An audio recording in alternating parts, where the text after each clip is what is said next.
روزہ کس پہ فرض ہے؟ امیروں پہ کہ غریبوں پہ؟ کہنے نے میں تو کام ہی میرا تو کام ہی محنت مزدوری والا، میں کیسے روزہ رکھوں؟ میں تو دیہڑی لگاتا ہوں تو روزہ کیسے رکھوں؟ میں نے نہیں کسی حدیث میں پڑھا کہ روزہ وہ رکھے جو دفتر میں بیٹھتا ہے۔ صحابہ کے زمانے میں تو دفتر ہوتے ہی نہیں تھے، کسی جگہ نہیں لکھا ہوا روزہ وہ رکھے گا جو اے سی میں بیٹھتا ہے، تب تو اے سی تھے ہی نہیں۔ حضرت ابوبکر صدیق رضی اللہ تعالیٰ عنہ سے لے کر جناب بلال تک سارے اپنے ہاتھ سے کام کرتے، سارے اپنے ہاتھ سے کام کرتے، سارے۔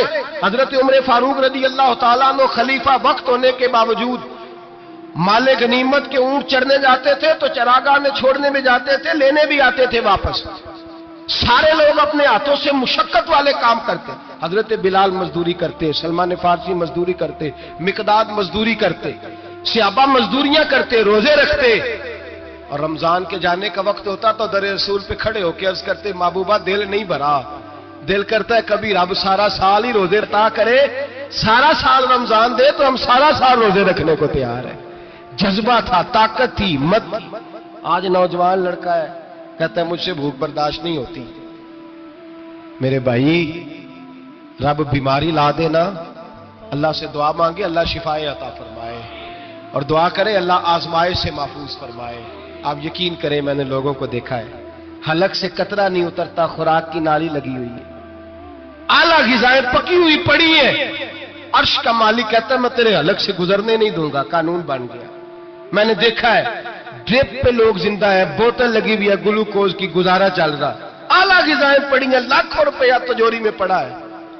مالک کہتا ہے تو نہیں کھا سکتا تو وہ کھانے نہیں دیتا، نہیں کھانے دیتا۔ ایک شخص یورپ کے علاقے کا، میں کسی کالم نویس کا پڑھ رہا تھا، وہ کہتا ہے میری خربوں میں جائیداد ہے لیکن میرے معدے میں ایسی تکلیف ہے کہ میں آٹے کو چھان کر جو اوپر سے بورا نکلتا ہے صرف وہ کھا سکتا ہوں، اس کے علاوہ میں کائنات کی کوئی نعمت کھا نہیں سکتا۔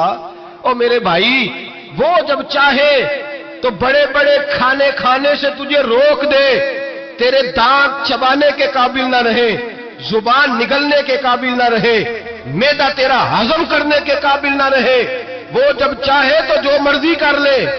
وہ کہتا چل تو میری مرضی پہ چلنا، ایک مہینہ میرے کہنے پہ نہ کھا، ایک مہینہ میرے کہنے پہ نہ کھا تو یا اللہ تو کیا کرے گا؟ فرمایا صوم تصحو، میرے نبی پاک نے فرمایا تم روزے رکھو اللہ تمہیں صحت عطا فرما دے گا، اللہ تندرستیاں دے دے گا، شفائیں دے دے گا۔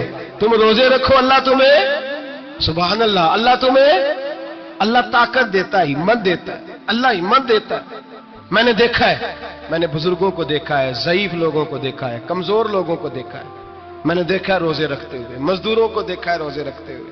میں اپنے ابا جی کو کہتا ابا جی اتنی سخت گرمی اور مزدوری آپ کرتے اور مزدوری کے عالم میں روزہ رکھتے تو کہتے پتر روزہ کی آندا ہے، روزہ کدوں کو جاندا ہے، روزہ اپنی جگہ تے مزدوری اپنی جگہ ہوتے۔ اور کئی دفعہ مینوں فرمان لگے مینوں یار سمجھ کوئی نہیں لگتی، پتہ نہیں روزیاں چ اللہ طاقت کتوں دے چھڑدا ہے اتنی زیادہ، کام بھی زیادہ کریدا ہے تے روزہ بھی بھائی صوم تصحو، میرے مصطفیٰ نے فرمایا تو روزہ رکھ اللہ تجھے صحت عطا فرما دے گا۔ محبوب پاک صلی اللہ علیہ وسلم فرماتے جس نے جھوٹ نہیں چھوڑا، غیبت نہیں چھوڑی، برائی نہیں چھوڑی، اللہ کو اس کے بھوکے پیاسے رہنے کی کوئی ضرورت نہیں۔ وہ کاہے کا رکا ہے؟ جب کوئی کام تو اس نے اللہ کی رضا والا کیا نہیں۔ روزہ رکھ کے دغا کر رہا ہے، روزہ رکھ کے جھوٹ بول رہا ہے، روزہ رکھ کے کم ماپ رہا ہے، تول رہا ہے، دھوکہ دے رہا ہے، رشوت لے رہا ہے، فراڈ کر رہا ہے، حرام کا مال اکٹھا کر کے کہتا ہے اس میں سے چلو 10 دیگیں بھی پکا دیں گے۔ وہ بھائی جو کام اللہ نے تجھے کرنے کو حکم دیا تھا جب تو وہ بجا ہی نہیں لا رہا، مقصد روزہ ہی تو حاصل لعلکم تتقون، روزے کا مقصد یہ ہے کہ تو پرہیزگار ہو جائے۔ میرے نبی پاک علیہ الصلوۃ والسلام کی بارگاہ عالی مرتبت میں 2 عورتیں آئیں، یہ چیزیں کھا لو، کہنے لگی محبوبہ ہم نے روزہ رکھا ہوا ہے۔ فرمایا نہیں تمہارا تو روزہ نہیں ہے، حضور رکھا ہوا ہے روزہ، سحری سے لے کر اب تک کچھ نہیں کھایا، شام تک بھی نہیں کھائیں گی۔ محبوب نے فرمایا ذرا کہہ تو کرو، الٹی تو کرو۔ کہہ کی تو ان کے حلق سے خون بھی نکلا اور گوشت کے لوتھڑے بھی نکلے، پھوٹیاں بھی نکلی۔ نبی پاک نے فرمایا وہاں بیٹھ کے تم نے اپنے جاننے والوں کی غیبت نہیں کی، چغلی نہیں کھائی؟ خاموش ہو گئیں، گردنیں جھک گئیں۔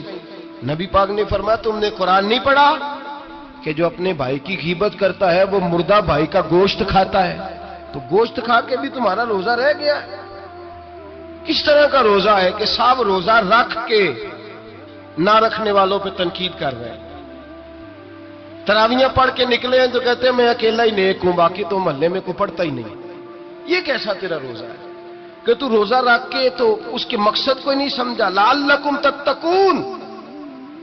روزہ دار تو وہ ہے کہ روزہ رکھا ہوا ہے، کھانے بھی سے رکا ہے، پینے سے بھی رکا ہے، عمل زوجیہ سے بھی رکا ہے، پھر وہ جھوٹ سے بھی رکے، غیبت سے بھی رکے، بدنگاہی سے بھی رکے، حرام خواری سے بھی رکے ساری چیزوں سے۔ یہ بتلائیے کہ روزے کی حالت میں اپنی بیوی کے پاس جانا منع ہے تو غیر محرم کو دیکھنا جائز ہے؟ ہمارے ٹی وی پہ میں نے پہلے بھی کہا تھا کہ ہم ٹھیکیدار اور ذمہ دار نہیں ہیں مذہب کے۔ یہاں ہمارے آنے سے پہلے بھی کوئی بیٹھا تھا، ہم مریں گے تو یہاں ہم سے بڑے بڑے نیک لوگ بیٹھے ہیں، کوئی بندہ ذمہ دار نہیں ہے۔ بڑے بڑے کج کلا، صاحب جبہ و دستار، بڑے بڑے صاحب بصیرت، آئمہ، فقہا، علماء، زعماء، نقبا، صوفیاء، اولیاء، غوث، کتب، ابدال، اوتاد، کتب الاقطاب، جانے کون کون آئے، علماء آئے، مفسرین آئے، محدثین آئے، گزر گئے۔ ہم تو خاک نشین لوگ ہیں، تھوڑا کام کرنے والے، تھوڑی صلاحیت رکھنے والے۔ لیکن بھائی اگر کرتے ہیں تو ایک کام کرتے ہیں، ساتھ دوسرا نہیں کرتے۔ یہ کس طرح کا دین سکھانے لوگ نکلے کہ شوال سے لے کر شعبان تک گانا سنایا جائے گا، شعبان سے لے کر شوال تک ناچ گانا کیا جائے گا، شوال سے لے کر شعبان تک دھما چوکڑی ہوگی، رمضان آئے گا تو حدیثیں سنائی جائیں گی، رمضان آئے گا تو لوگوں کو قرآن پڑھ کے سنایا جائے گا۔ یہ مذہب باز نہیں ہے کہ گویے مذہب سکھائیں گے، ایکٹر مذہب سکھائیں گے۔ یہ مذہب باز نہیں ہے کہ ایک گلاس کے اندر پہلے شراب پی لو، پھر اسی گلاس میں رمضان آئے تو شہد بانٹنا شروع کر دو۔ یہ باز نہیں، یہ میرے رسول اللہ کا مذہب ہے۔ اگر تمہیں شوق ہے دین سیکھنے سکھانے کا، یکم رمضان کو توبہ کرو اور کہو کہ ہم ٹی وی پہ بیٹھ کے حدیثیں سنائیں گے تو سارا سال سنائیں گے، اور جس زبان سے حدیث نکلے گی پھر اس سے کبھی گندا گانا نہیں نکلے گا، پھر کبھی ناچ گانا نہیں ہوگا۔ یہ کون سا مذہب ہے جو بیویاں سکھا رہی ہیں؟ یہ کون سا دین ہے جو عورتیں سکھا رہی ہیں؟ میرے رسول پاک صلی اللہ تعالی علیہ وآلہ وسلم کا وہ مذہب ہے کہ میرے اعلیٰ حضرت فاضل بریلوی رحمت اللہ علیہ نے فرمایا، مرد کے لیے جائز نہیں کہ وہ عورت کی زبان سے میلاد بھی سنے، نعت بھی سنے۔ مرد کے لیے جائز نہیں، مرد کو مرد سکھائے گا، عورت سکھائے گی تو عورتوں کو سکھائے گی۔ بے شک آپ سویرے فتویٰ دیجئے کہ چھوٹی سی مسجد میں بیٹھ کے، چھوٹے سے کونے میں بیٹھ کے چھوٹا سا مولوی، اور وہاں تو اتنے بڑے مفتی ٹی وی پہ بیٹھے ہوئے، وہ غلط ہے تو صحیح ہے کیسے ہو گئے؟ سنو، میرے نبی پاک علیہ الصلوۃ والسلام کے مذہب کا حسن یہ ہے کہ اسلام کہتا ہے ایک نظر بی بی کو دیکھا کسی نے غلطی سے تو معافی ہو جائے گی، دوسری نظر شہوت سے دیکھا تو حرام ہے اس کے لیے، وہ پاکستان کا مولوی ہو یا سعودی عرب کا شاہ ہو، کسی کے لیے عورتوں کے بیچ پھرنا اٹھنا بیٹھنا جائز ہے۔ میرے نبی پاک صلی اللہ تعالی علیہ وسلم نے فرمایا ہے میں عورتوں سے مصافحہ کرنے نہیں آیا، اور میرے نبی پاک صلی اللہ علیہ وسلم نے فرمایا ہے، حضور فرماتے لیکن نا کتا بالکل ناپاک نہیں ہوتا، کتے کا تھوک ناپاک ہوتا ہے، یا کتا گیلا ہو جائے تو ناپاک ہوتا ہے، لیکن خنزیر سارا ناپاک ہوتا ہے، کل ناپاک ہے خنزیر۔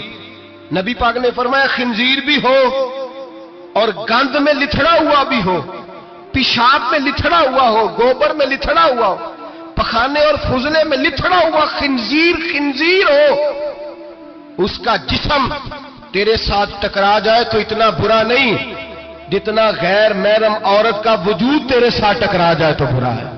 اس حد تک میرے نبی پاک صلی اللہ علیہ وسلم اور گنبد کے معاملے میں فتویٰ دینے والے، یا رسول اللہ کہنے پر کفر کا فتویٰ دینے والے اور بڑی بڑی باتیں کرنے والے خاموش کیوں ہو گئے؟ یا ایھا الذین آمنوا لا تتخذوا اليہود والنصارى اولیاء، رب فرماتا ہے یہودیوں اور عیسائیوں کو دوست نہ بناؤ، یہ تمہارے دوست ہو سکتے، یہ تمہارے سجن ہو سکتے؟ جب عرش کا مالک کہہ رہا ہے سجن نہیں ہو سکتے تو دوستی کی بات کیسے بڑھا رہا ہے؟ یا رسول اللہ ہمارے سجن کون ہو سکتے ہیں؟ فرمایا تمہارا دوست وہ ہو سکتا ہے جو محمد عربی کا غلامی کرنے والا ہو،